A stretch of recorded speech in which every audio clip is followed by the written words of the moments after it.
Om Namo Bhagavate Vasudevaya. Bhagavad Gita as it is, chapter 6, Dhyana Yoga, text number 7. Chitatmana prasantasya Paramatma samahita Shitoshna sukadukeshu Tatamano pamanayo Chitatmana prasantasya Paramatma samahita Shitoshna sukadukeshu Tatamana pamanayo.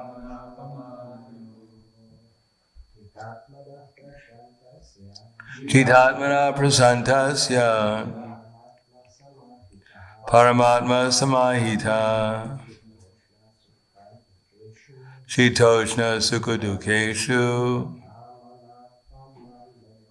Tatamana pamanayo. Jenske.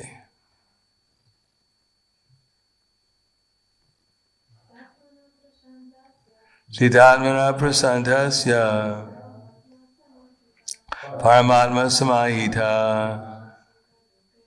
Shitoshna sukadukeshu Tatamana pamanayo. Chita Atma, of one who has conquered his mind. Prashantasya, who has attained tranquility by such control over the mind. Parama Atma, the super soul. Samahita, approached completely. Shita, in cold. Ushna, heat. Sukha, happiness. Dukeshu, and distress. Tata, also. Mana, and honor. Apamanayo, and dishonor. Translation and purport by His Divine Grace, A.C. Bhaktivedanta Swami Srila Prabhupada. For one who has conquered the mind, the super soul is already reached, for he has attained tranquility. And to such a man, happiness and distress, heat and cold, honor and dishonor are all the same. Purport. Actually, every living entity is intended to abide by the dictation of the Supreme Personality of Godhead, who is seated in everyone's heart as Paramatma. When the mind is misled by the external illusory energy, one becomes entangled in material activities. Therefore, as soon as one's mind is controlled through one of the yoga systems, one should be considered to have already reached the destination. One has to abide by superior dictation. When one's mind is fixed on the superior nature, he has no alternative but to follow the dictation of the Supreme. The mind must emit some superior dictation and follow it. The effect of controlling the mind is that one automatically follows the dictation of the Paramatma, or Super Soul, because this transcendental position is at once achieved by one who is in Krishna consciousness. The devotee of the Lord is unaffected by the dualities of material existence, namely distress and happiness, cold and heat, etc. This state is practical samadhi, or absorption in the Supreme. Chidatmana prasantasya paramatma samahita shitochna sukadukeshu tatamana pamanayo. For one who has conquered the mind, the super soul is already reached. He has attained tranquility. To such a man, happiness and distress, heat and cold, honor and dishonor are all the same. Om Vishnu Padaya Krishna Prasthaya Bhutale Srimate Bhaktivedanta Swami Namane Namaste Saraswati Deve Gauravani Pacharane Nirvishesha Srinivadi Paskyadyade Siddharane.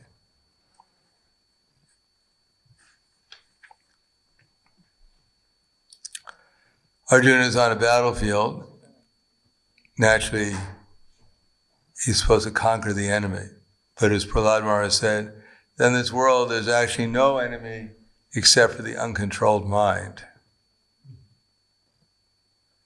Now the question is, what does uncontrolled mean? Because people are working seriously to get material advancement. They certainly seem to have a controlled mind. There are people who are trained specifically to control their mind in so many different, and control other people's minds. Mind control. Because what is the definition of control of the mind? That's Bhagavad Gita has its own definition. That the mind is controlled when it's fixed on the Supreme. Otherwise, as we said before, that nashti buddhiya yuktasya, nacha yuktasya bhavanaha, nacha bhavyantak shantir, ashantasya kutak sukham. That one who is not in the divine or Krishna consciousness can have neither a steady mind or controlled mind or steady intelligence, without which there's no possibility of peace. And how can there be any happiness without peace? So this connects with the idea of becoming peaceful first. And no one can be peaceful unless they realize that they're eternal. Because our main anxieties, we believe we're going to die. Now we may forget about it when we're younger, to a certain extent, but still everyone looks both ways before they cross the street. And now people are thinking, well, the coronavirus is here. There's some possibility I might die. As if there was no possibility before the coronavirus came that we might die. So everyone's afraid of death because we're in ignorance. And you just don't walk out of ignorance. You don't decide one day you wake up, I don't want to be in ignorance anymore. I'll just realize I'm eternal today. It doesn't work like that. What's that? Today, or maybe tomorrow if it takes a while. Now, Krishna has explained that we are eternal, which is good that we're eternal, but to be eternally in hell is not a very good position. So we have to get out of our condition of being always in anxiety and 8,400,000 species of life about having to leave this body, whatever body we have. And the way Krishna is saying, conquer the mind. And the way of doing it is to abide by the orders of the super soul within the heart. Or it says, here it's the opposite. If one can control the mind, then we'll naturally follow the dictation of the orders of the super soul within the heart. So how do we control the mind? Well, we engage in devotional service externally, and then when the mind is engaged in Krishna's service, then naturally the super soul says, Dadami buddhi yogam tam. Then I give them the intelligence by which they can come to me. In other words, the super soul is our friend, but he can only give us as much information as we desire and as much as we deserve. So we're engaged in activities that show we have no interest in realizing that we're eternal, we're absorbed in the temporary. Then Krishna can't help us in that way. He'll help us achieve whatever we want to achieve in the material sphere. He'll give us that intelligence. But when he sees that we're actually trying to realize our eternal nature and our relation with the Supreme, then the first thing he does, he brings us into contact with his representatives, Guru, Sadhu, and Shastra, and he allows us to take advantage of them, and he inspires us when we do by giving us realized knowledge. Tesham eva nukampartam aham agyana jam tamaha nashamyam yapmabhavashto jnana deepena bhashvata. So Krishna enlightens us within the heart. He reveals himself. Or what the process is summarized. What are we trying to learn when we come in contact with Guru, Sadhu, and Shastra? The first thing we're trying to learn is everything belongs to Krishna. So that's a lot of things. Means that nirvana moha jita sangha dosha. nothing is actually mine. Now, we have that feeling that something must be mine. It's just too inconceivable that everything belongs to Krishna. It appears that something is mine. And I need these things. I mean, Krishna has enough. He has all these planets and everything. What does he need what I have? I mean, he's not greedy, is he?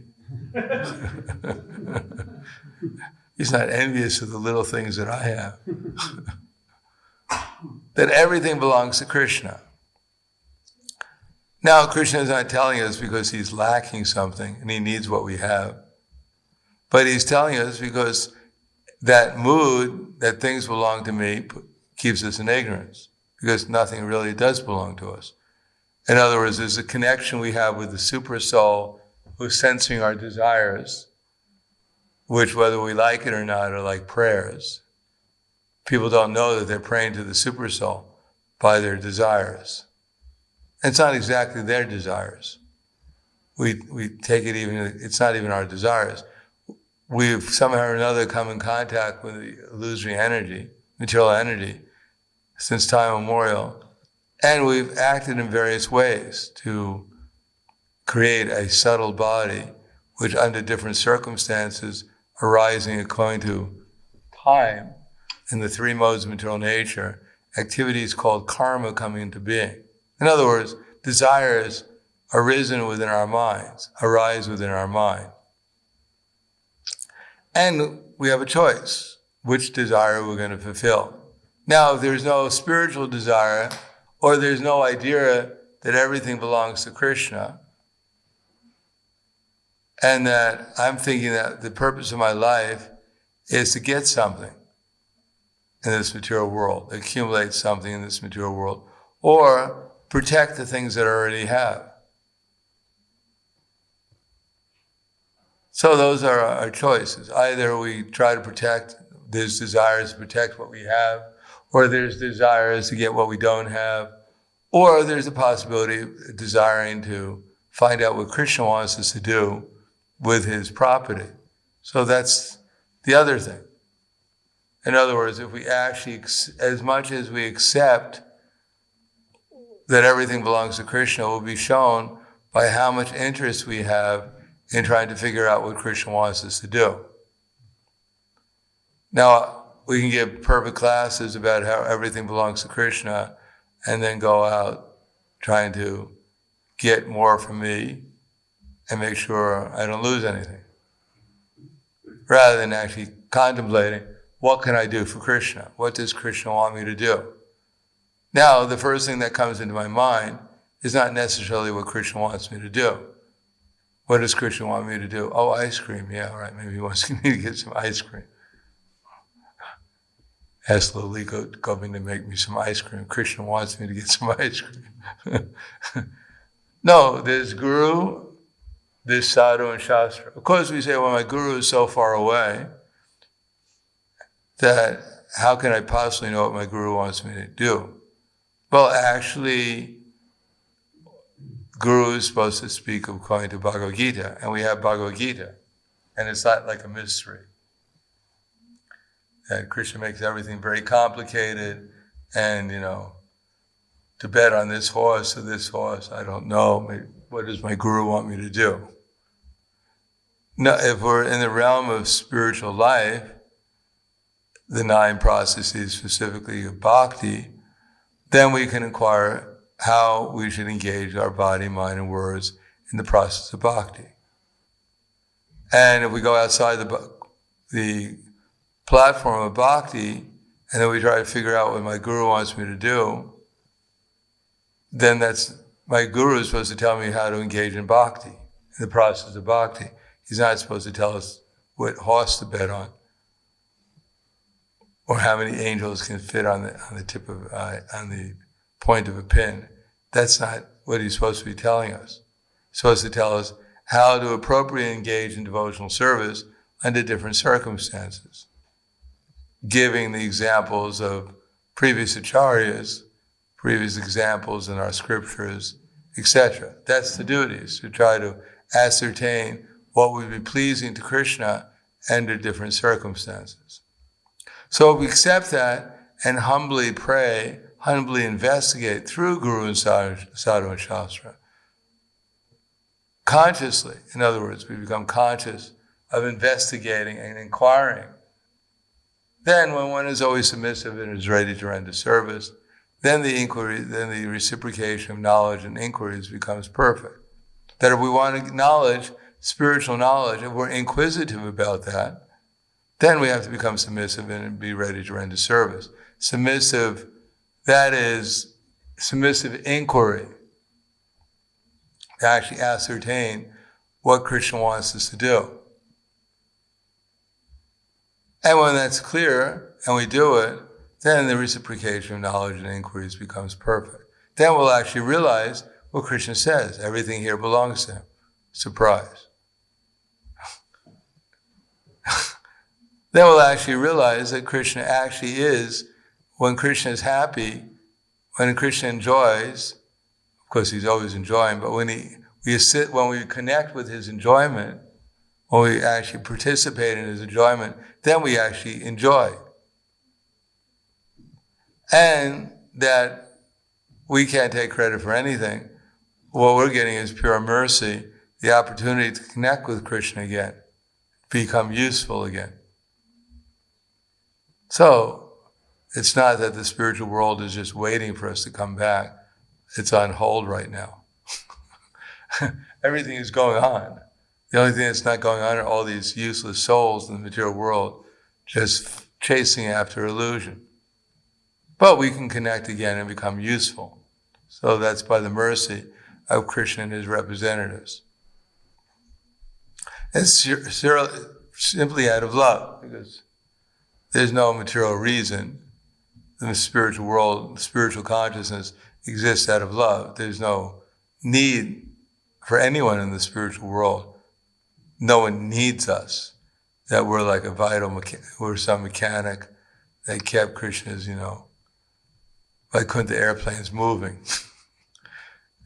And they're running short of mechanics and they need us to get back there as soon as possible.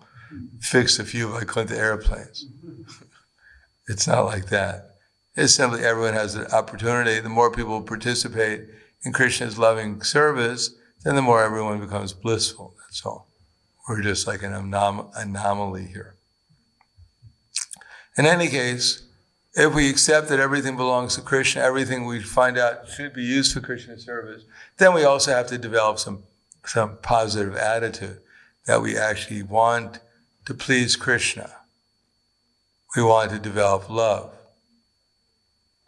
Not that, all right, unfortunately everything belongs to Krishna. I got to hand in the stolen goods back. Tell me how to do it. I don't want to get punished anymore. So that's the impersonalists. They want to get out of the material world. They give it all back. Yes, I don't need it. Just tell me how to get out of this place. I'm done with it. But they're not interested in going back to Krishna or establishing a loving relationship to him. They don't understand that actually our real need is a loving relationship with Krishna that everyone has. And when they develop that loving relationship with Krishna, then naturally they develop a loving relationship with everyone else who's in relationship to Krishna. But the central point is Krishna, Ishvara, Prema.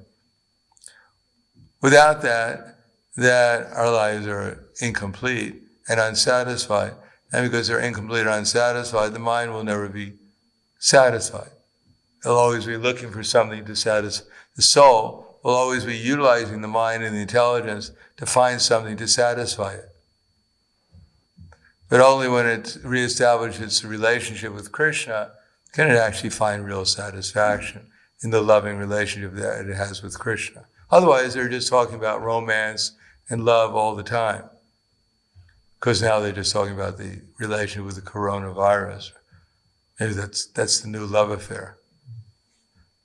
Or hate affair, whatever it is. But anyhow, the whole world is just filled with talks about romance and love and friendship and society and all the different rasas that are going in the material world. The ghastly rasa, the 7 indirect rasas, and then we have the 5 direct ones our servants, our friends, our parents, our lovers, those who are neutral to us.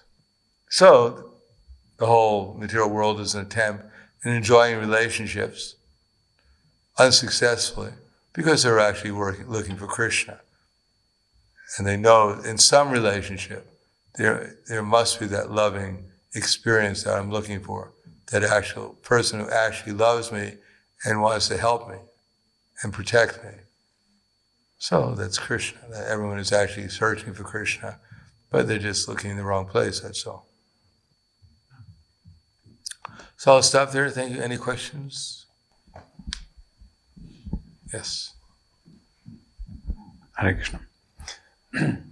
In this verse, Krishna says that one, and Srila Prabhupada also says, that one who is in Krishna consciousness is unaffected by the dualities like cold and heat. But we don't expect from any devotee to be totally impervious to cold and heat. So how do we understand that he is unaffected by cold and heat? Well, advanced devotees are actually unaffected by cold and heat. Just like Prahlad Maharaj was unaffected by such circumstances. Or we have Abhiram, what was Abhiram Das, Thakur's first disciple, and the only disciple that he found, Ramdas, Abhiram Das, who would go into the forest, he would go underwater for 3 days chanting japa. So obviously he was unaffected by his material circumstances. We don't expect immediately, but the more we concentrate on Krishna, then the more we become aloof from these things. Now, exalted devotees like Prabhupada may have exhibited seemingly that he was affected by these things, because otherwise there would be no service for the devotees to render. If someone is completely transcendental, then, and unaware of their body, because it's not, even if we're transcendental, it may not always be that the body will, anyhow, Krishna, for an advanced devotee, Krishna has his ways of doing things so that Krishna inspires service from others. And he also shows that the body is not going to be eternal. So and at the same time, his devotee is actually aloof from the whole thing. So it becomes what Krishna is trying to show under those circumstances. It takes quite a bit of intelligence. And therefore that verse that no one can really understand the activities of a pure devotee. But a pure devotee, the example is given when Prabhupada, when they were building the temple in Vrindavan in 1974, I guess it started probably around 73 or something, and they're having difficulty building the temple due to different reasons. Probably main one is that I guess the devotees were spaced out. Foreigners living in India, and at that time living in India was really austere. I doubt whether they spoke the language. There was hardly any road structure. Communication was quite poor. They were foreigners. Then the people living in Vrindavan were not necessarily very favorable. They didn't get really much assistance from anyone. They thought there was the CIA or other things. Or there was some movie that came out, Dum Buddy Dum, what was that? Take Another Puff. There's a movie, the first movie that came out about the devotees in India, it's called Dum Buddy Dum, Take Another Puff. It showed the devotees, the reason why they looked so happy is that they were smoking marijuana all the time. That's how they portrayed in the first Indian movie about the devotees. And they just go out and chant, hey, let's go take a break. My throat's a little dry. In any case, they were having a hard time building the temple, but they were giving Prabhupada all these positive reports, the temple's almost ready. And so Prabhupada took it at face value and he invited the chief minister and all the members of parliament and all the devotees from all over the world. I bought my plane ticket as the temple president at that time to fly to India for the opening in 1974, Mayapur. And then Prabhupada arrived February, I think, something like that, to check and make sure everything was all right for the opening. And when he got there, it was a construction site. Nothing was built. I don't even think there were walls on the temple. I was there actually previously to that. And I guess they didn't make very much progress because there were no walls in the temple. It was just part of Prabhupada's quarters were constructed. And so Prabhupada was furious because he invited, probably a couple hundred devotees from around the world that bought their tickets, and all these dignitaries from India were coming, and there was nothing. So he became so fiery that demanding, what is this? What have you done? And he was so fiery that everyone thought devotees there thought he had become like Nrsingadev, and they were hiding in different places. So finally, after a couple of hours or whatever it was, Prabhupada went back to his quarters, and everyone was afraid to go there. One devotee had to go there, so he saw Prabhupada was completely calm. And he was inquiring from Prabhupada, just before you were completely fiery, and now you're completely calm. He said, yes, a pure devotee, externally he may work in one way, just like on the surface of an ocean. There are so many waves and there's the storms coming up, etc. But deep inside the ocean, everything is very calm. So a pure devotee is like that. Externally he may act in certain ways in order to act as Krishna's instrument, but internally he's living in the spiritual world, and therefore he's always very calm and undisturbed by any material circumstance. So that's how we should understand it. But as far as, Prabhupada feeling cold in New York or something like that, that's something that goes, what is that verse? Mujhe Vaishnava Kriya Muda. Yeah. So now we have to take it like that. Anything else? Yes.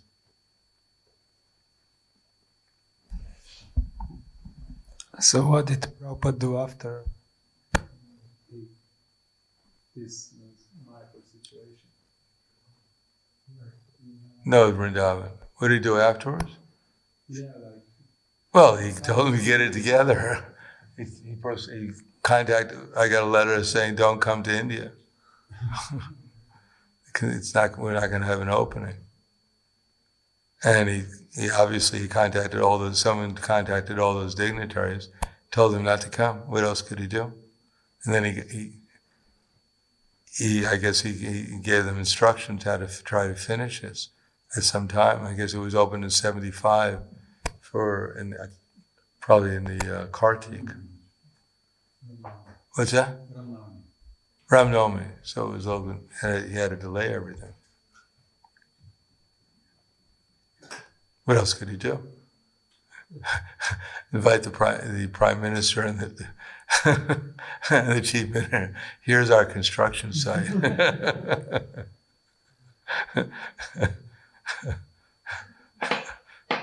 It's all spiritual. It's all one. You just have to use your imagination. The deities are there, but only time separates us.